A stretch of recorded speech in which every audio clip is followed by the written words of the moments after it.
Okay, project for today is I'm going to change my case. That is a Storm Scout. It's not a bad case, lots of ventilation and stuff, but it's very black and it's a little cramped. So we're going to be using a Fractal Design Define R3, and it's the Arctic White. So let's have a quick look at what's what with this case and why I think it needs changing.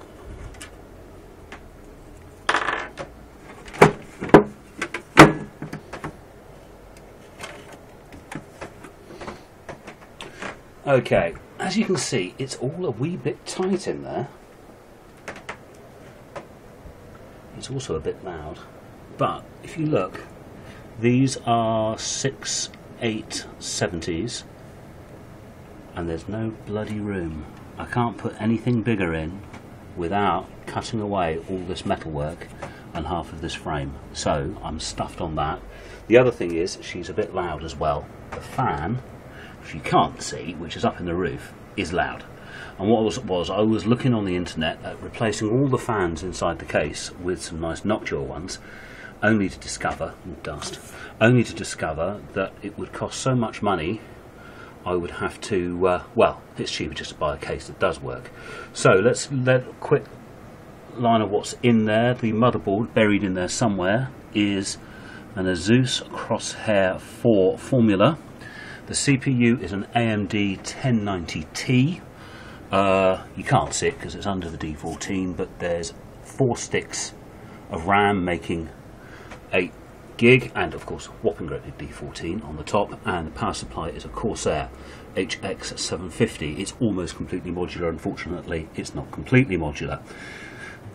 These bits are nicely modular, but these aren't. So anyway, oh yeah, hard drive, there is a Crucial M4 256, and that's just like a no-name 1 terabyte. God, look at the dust. 1 terabyte drive. It's one of the other things I'm hoping to be able to sort out is the dust. Cable routing in this case is a nightmare. Now we'll adjust and see in there. There are no grommeted holes. No grommeted holes at all, and there's no way of getting from the back of the motherboard tray out. So your main power cable has to run visibly and can't run around the back, and it's a pain in the tail. You can't see damn bugger all in there, can you? There, can you see it in the back? It's all cable tied in as best I can, but cable tidying is awkward. So, nice case, bit too small, bit too cramped, cable management is a nightmare, temperatures are good, but rubbish fan in there makes too much noise. That's too loud as well. That one I hardly hear. This is nice and quiet. These are like leaf blowers when it gets hot, because they're the old reference design for them. So anyway, I've got to pull this apart, clean everything up, and build a new one. So we'll see what it looks like after I've done a bit of that. So in a sec. Okay, quick update. Most of it is out. Drives, graphics cards, D14 assembled, blown clean, some drive rails. That's the first time I've seen my memory for a while. Well, for as long as I've had the D14. There's the CPU in there, obviously. That's the 1090T. That fan, hideous thing that is, came with the motherboard. But this is what I meant about lack of cable tidying. I mean, you've got these nice little tie downs here, but there's no way of getting anything from the back to the front. Here there's a gap, and there's a gap here, but up here, nothing for your 24 pin. I mean, here's my 24 pin power here under my finger. You can't see it because there's no bloody light, but there you go. Hang on, shine some light in that way. But that's solid. There's no way to. There's a little gap at the top. Put in there. No gap. So I'm hoping that the new motherboard will have, sorry, the new case will have a bit more space. Definitely have some more space. It's got to have some more space.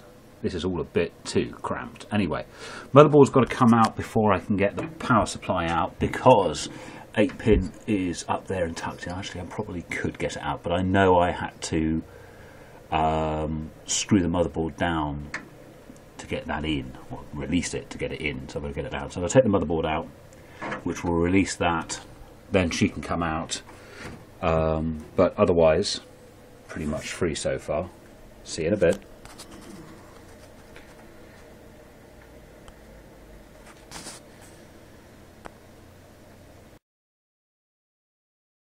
Okay, quick update. Motherboard is in.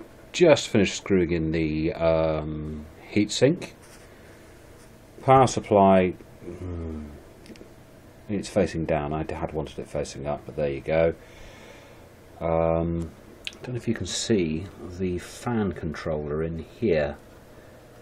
I managed to get these wires reasonably well hidden. They get disappearing behind the motherboard.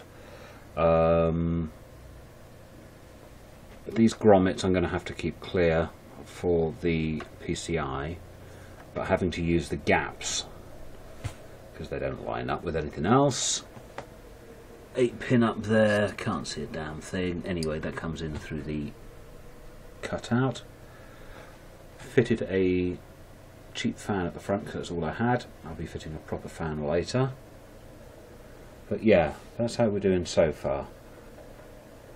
Not too bad. Got some cable tidying to do. Oh yeah, fit the graphics cards. That should be fun. Okay, that is pretty much everything in. Doesn't look too messy so far, but now the nightmare begins, because now I've got to do the back.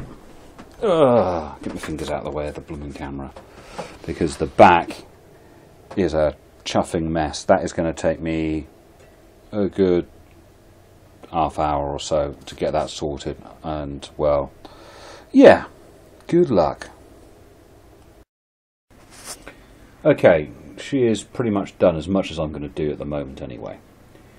Cable tidying has been an absolute nightmare. There's not as much room between the back door and the back tray as I had hoped or imagined, because of the length of the power supply. The first grommeted hole was pretty much useless. I've managed to get the non-modular 24-pin and 8-pin through there, but all the PCI has had to go out through here. I would love to have pulled it tighter, but I ran out of space. I've got to do them individually. I'm going to have to spend another day re-cable tidying this to make it much, much neater. It's like the devil's bloody licorice, this stuff. These cables are a, well, I suppose if I can get them all to lay flat, but at the moment they're in. Like with all of these projects, you start with great intentions, but you just run out of steam, and I ran out of steam. The back case is on. I'm not showing you the back. No, I might redo this and show you the back, but I'm not showing you the back now. 2 drives are in. Decided to stick them high rather than low. No advantage one way or t'other. The only fan I had is this nasty red LED one. I'm hoping not too much light bleeds out, but I'm going to have to sort out the fans. Once I've got the cable tidying sorted out, I may just be able to get a fan in the bottom. It probably won't be, because the length of the power supply won't be a 140. It'll probably have to be a 120. But we'll see. We'll see how quiet she is, because of course I haven't powered on yet. This is where I discovered that I've done something stupid and she won't start.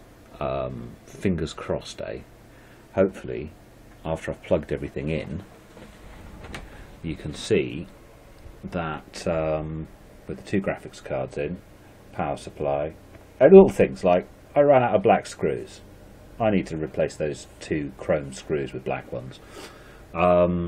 But yeah, another project, another day.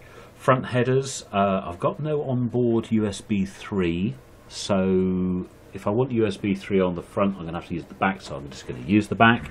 I never use the audio. God, that's dark. I never use the audio, so basically the audio is not plugged in for the front either. So yeah, it got a bit messy towards the end. I've run out of steam. I've run out of oomph. So let's plug her in, because I'm sure something's going to have gone wrong. So anyway, let's stop it there.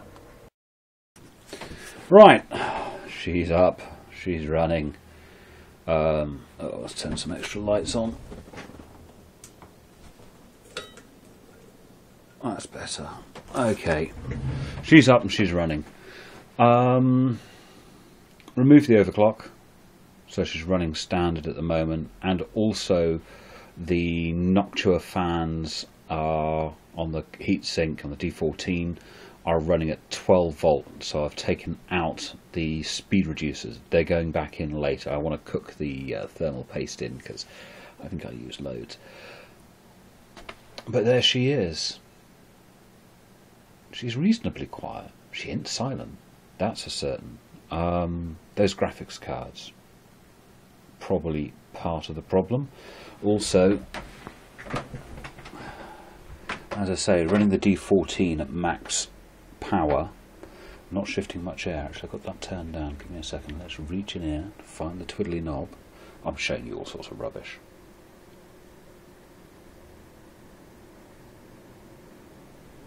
Just hear that. That's the fans on the back and at the front running at full speed, so they're a little louder. I had to use that really nasty fan at the front.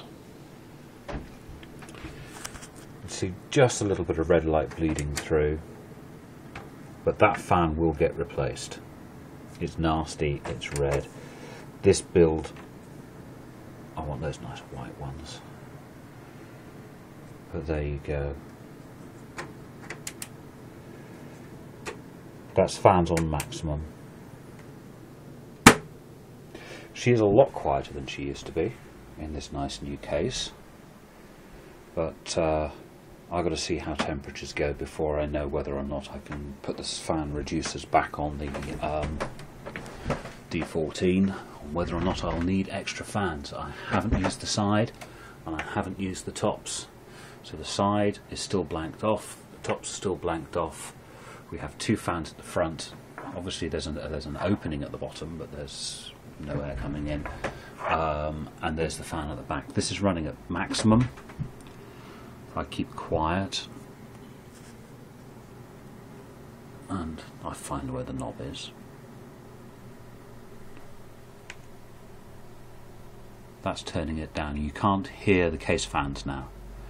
What you can hear are the two leaf blowers on the graphics cards and the two whopping great big fans up here on the D14. So let's see how she goes. There's a horrible white look. So yeah, that's been a busy day. Busy day. Talk to you guys later.